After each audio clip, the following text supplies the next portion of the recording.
Here's Grandma's 39 indoor gardening hacks you'll wish you knew sooner. Clever, practical tips that make growing plants indoors easier, cheaper, and more effective. Let's get straight into it. 1. Use coffee grounds as houseplant fertilizer. Grandma never threw away her used coffee grounds. She'd let them dry and mix them into the potting soil.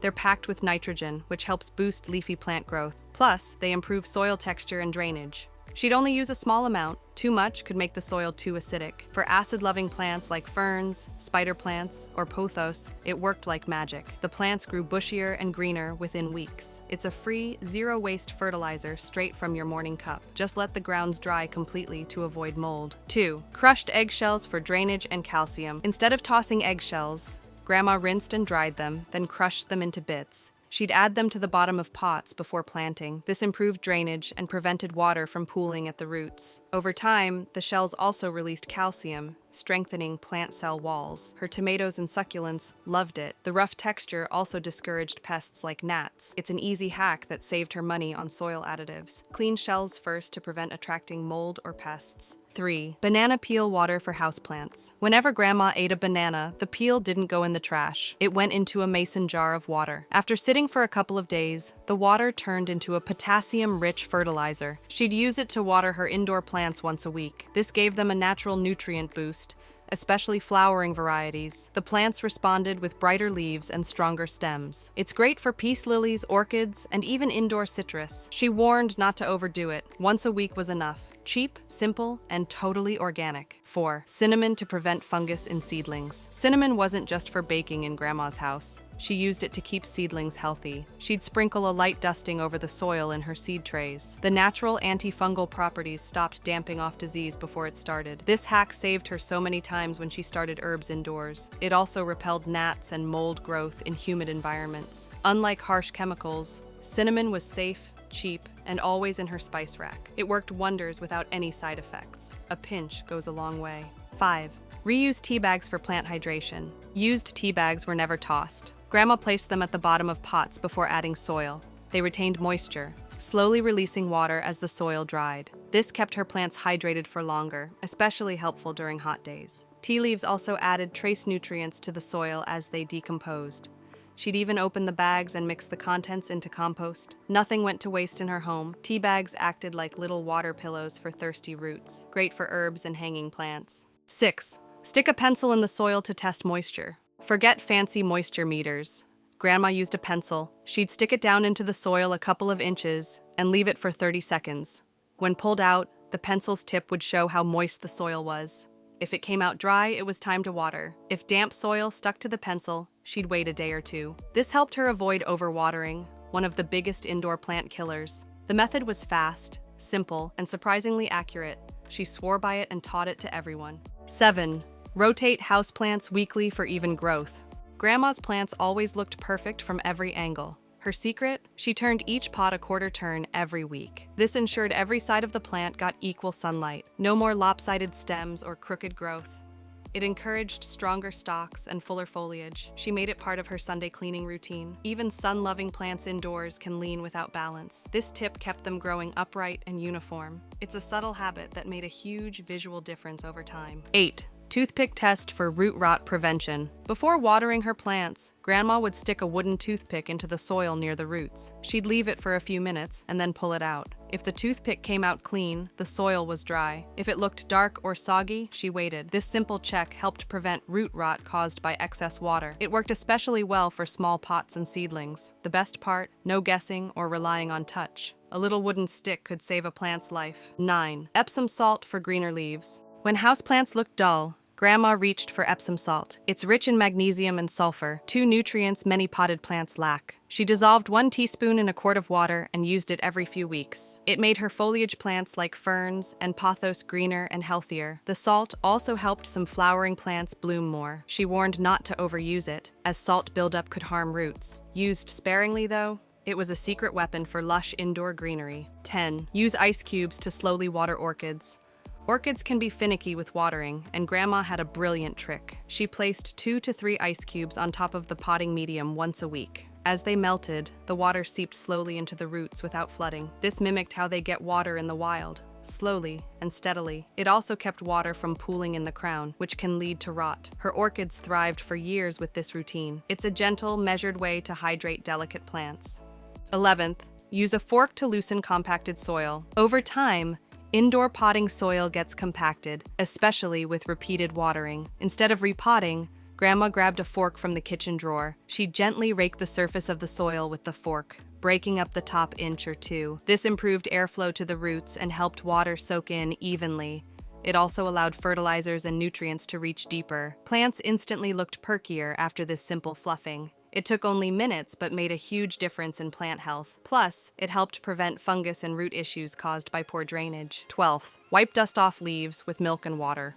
Grandma knew that dusty leaves block sunlight, reducing photosynthesis. Instead of just wiping with water, she used a mix of milk and water, about 1 part milk to 2 parts water. She dipped a soft cloth in the mix and gently wiped down each leaf. This not only cleaned the dust, but left a slight shine on the leaves. The natural enzymes in milk also acted as a mild antifungal. It made her houseplants look showroom ready. Best of all, it was safe and didn't require any special products. 13. Propagate plants with a mason jar and water. When Grandma wanted more plants, she didn't go to the nursery, she propagated. She snipped cuttings from healthy stems, removed the lower leaves, and placed them in a glass jar filled with water. She'd place the jar on a sunny windowsill and wait for roots to form. Once the roots were a few inches long, she planted them in soil. This method worked great for pothos, spider plants, mint, and even basil. It was a budget-friendly way to multiply her plant collection, and watching the roots grow was half the fun. Rotate plant locations by season. Grandma always moved her plants with the seasons. In the winter, she'd group them near windows for maximum sunlight. In the summer, she'd move them away from direct afternoon rays to avoid leaf burn. This seasonal rotation kept her plants thriving year-round.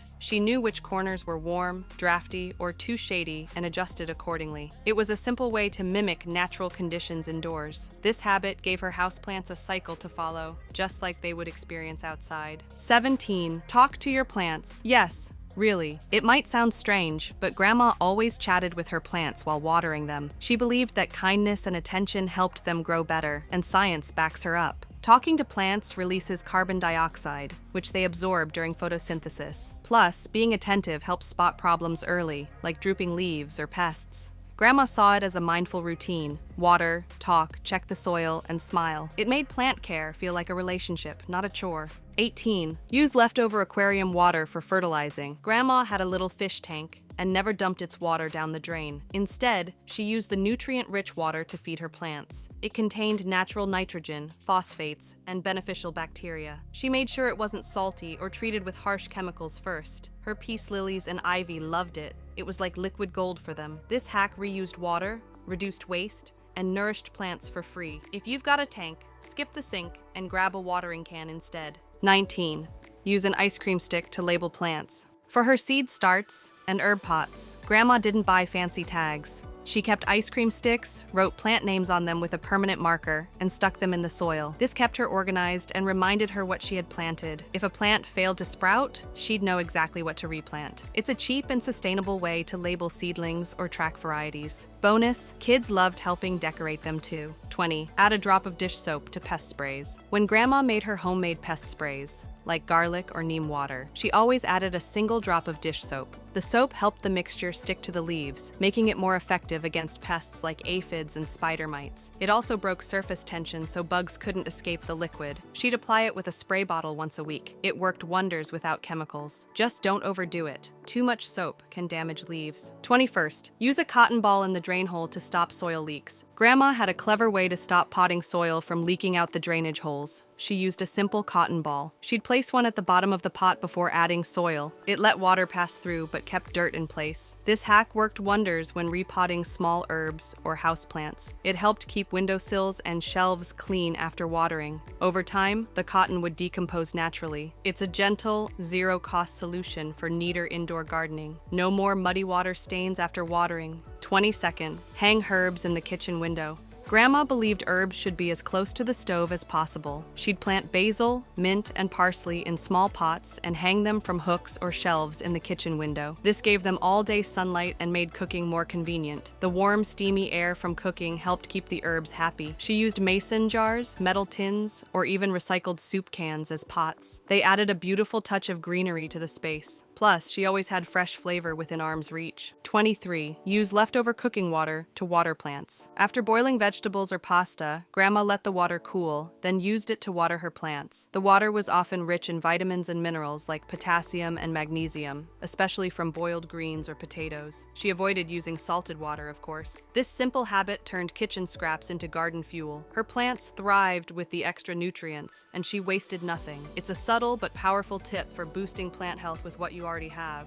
24. Use a clothespin to train vines gently. Instead of tying vines tightly with string, Grandma used wooden clothespins to gently clip long stems to supports. This allowed the plant to grow naturally without damaging tender growth. It was perfect for training pothos, philodendrons, and ivy. The soft grip held the stem in place without crushing it. As the plant grew, she'd move the clothespins up to guide its shape. This method was adjustable, reusable, and way gentler than wire or twist ties. Plus, it looked charmingly old-fashioned. 25. Keep a spray bottle for humidity. Grandma kept a small spray bottle filled with filtered water near her plants, especially ferns and tropical varieties. A daily light misting helped raise humidity levels, crucial in dry indoor air. She'd mist the leaves in the morning to let the moisture evaporate naturally throughout the day. This also helped keep dust down and deter pests. Her spider plants and orchids flourished with this daily routine. It's a low-cost, low-effort way to give your plants a mini rainforest experience. 26. Use chopsticks to support seedlings. When her young seedlings started growing tall and floppy, Grandma didn't buy stakes, she used chopsticks. She'd gently stick one next to the seedling and tie it loosely with twine or a bread bag twist. This kept the plant upright and guided straight growth. Chopsticks were the perfect size for small pots and easy to move. They were also free and reusable. This hack kept tiny plants from bending or breaking under their own weight, giving them a strong start. 27th. Repurpose egg cartons for seed starting. Grandma never bought seed trays. Instead, she used old paper egg cartons as seed starters. Each cup was the perfect size for a small seedling. She'd fill them with potting mix, sow 1 seed per cup, and keep them near a sunny window. The paper absorbed moisture and helped regulate water. When it came time to transplant, she'd cut each cup and plant it directly into the soil. It decomposed naturally, cheap,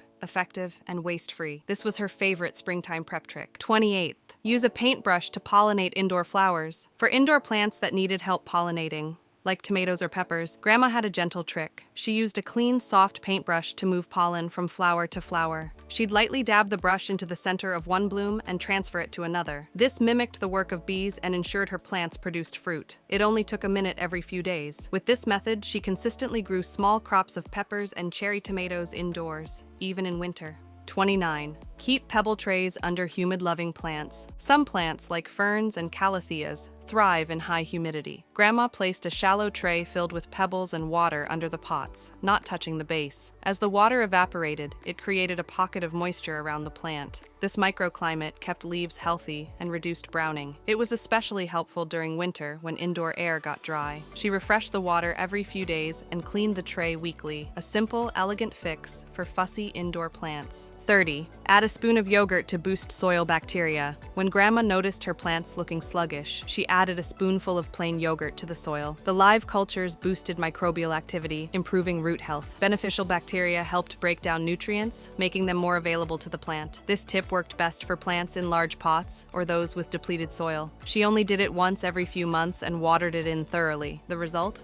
Stronger roots, greener leaves, and a naturally enriched soil ecosystem. 31. Use banana peels for a natural fertilizer boost. Grandma never threw away banana peels. She knew they were loaded with potassium, phosphorus, and calcium, all essential nutrients for plant growth. She'd chop the peel into small pieces and bury them a couple inches into the potting soil near the plant roots. Over time, the peel broke down and fed the plant naturally. It was especially great for flowering plants and indoor veggies. Her geraniums bloomed like crazy thanks to this trick. Just be sure not to overdo it, or it can attract fruit flies. 1 peel every couple weeks was more than enough. 32nd. Use Epsom salt for greener leaves. When leaves turn turned yellow between the veins, Grandma reached for Epsom salt. It's rich in magnesium, which helps plants absorb nutrients more efficiently, especially nitrogen and phosphorus. She'd dissolve a teaspoon of Epsom salt in a spray bottle of water and mist the leaves once a month. After a couple of applications, her plants looked noticeably healthier and greener. It worked wonders on ferns, peppers, and even roses. Plus, it's inexpensive and easy to store. Just don't use too much. Too much salt can dry out the roots. 34. Cinnamon to prevent fungus in seedlings. When Grandma started seeds indoors, she always sprinkled ground cinnamon over the top of the soil. Cinnamon has natural antifungal properties that prevent damping off, a common issue that kills young seedlings. It also deters gnats and mold growth. She dusted on right after planting and reapply lightly after watering. It was cheap, easy, and smelled wonderful. Most importantly, it gave her little sprouts the safe start they needed. This trick helped her avoid chemical fungicides entirely. 35. Stick a pencil in the soil to check moisture.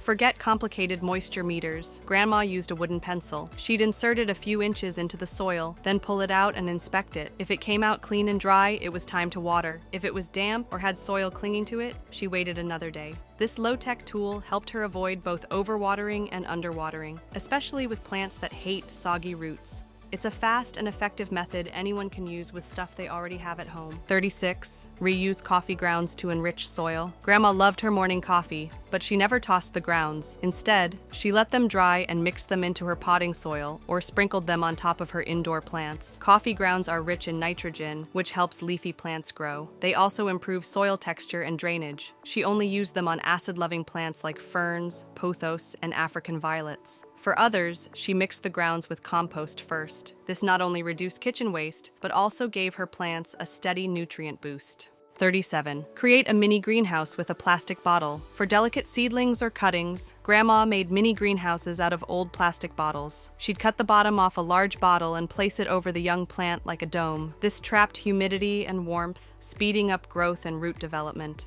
She left the cap off for airflow or unscrewed it daily to let it breathe. It was perfect for starting plants on a windowsill during colder months. This hack cost nothing and worked just as well as store-bought humidity domes. 38th. Use old tea leaves for acid-loving plants. After steeping her tea, Grandma saved the leaves and let them dry. She'd mix them into the soil of acid-loving plants like ferns, begonias, and peace lilies. Tea leaves slightly lower the soil pH and add nutrients like tannins and trace minerals. It was a gentle, sustainable fertilizer. She always made sure the tea was plain, no sweeteners or flavorings. This hack gave her plants a little extra pep without relying on synthetic products, a simple way to nourish plants naturally. 39th. Set a weekly check-in time with your plants. Grandma didn't just water her plants, she made time for them. Every Saturday morning, she'd do a full check-in, water, inspect for pests, rotate pots, clean leaves, and prune dead growth. This weekly habit kept her indoor garden thriving. It also helped her catch problems early, like spider mites or drooping leaves. By building a consistent routine, she gave each plant the attention it needed. Her plants weren't just decor, they were part of the family. That's the secret to gardening success: care, consistency, and love. That was Grandma's 39 indoor gardening hacks you'll wish you knew sooner. If even one helped you out, hit subscribe for more timeless tips that actually work. See you in the next one.